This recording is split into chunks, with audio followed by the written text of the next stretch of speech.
L'obstination, pour moi, c'est de ne pas baisser les bras malgré les obstacles. Et ces obstacles, ils ne manquent pas du tout en recherche.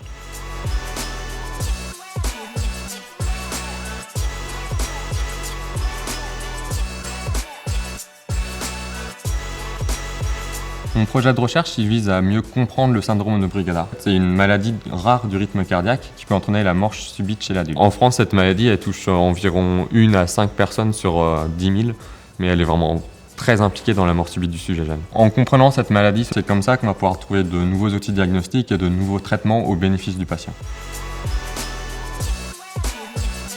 Finalement, l'obstination, ça fait partie du job de chercheur. Mes chefs m'ont vite appris que l'échec n'était pas une fatalité et que c'est ce qui nous permettait d'avancer. Et parfois, on finit par être récompensé de cette obstination.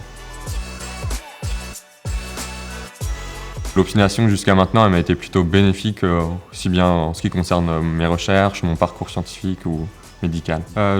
J'ai obtenu le prix Jeanne-Philippe Béziat de la Fondation pour la recherche médicale. Ce prix, je l'ai reçu parce que mon projet de recherche il est audacieux. Il va permettre de mieux comprendre une maladie et éventuellement trouver des traitements pour cette maladie qui est encore assez mal comprise actuellement.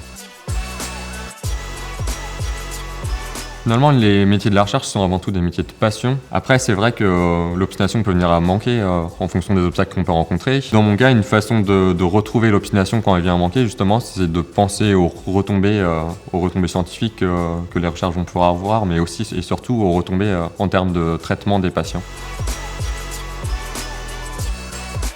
Le seul moyen d'améliorer la médecine actuelle, c'est de faire de la recherche. Pour faire cette recherche, pour pouvoir s'obstiner, pour pouvoir avoir des échecs, pour pouvoir recommencer et enfin avoir des résultats, on a besoin de financement, on a besoin d'être soutenu. La FRM, elle va apporter d'autres sources de financement que les financements publics et c'est vraiment indispensable pour que la recherche vive.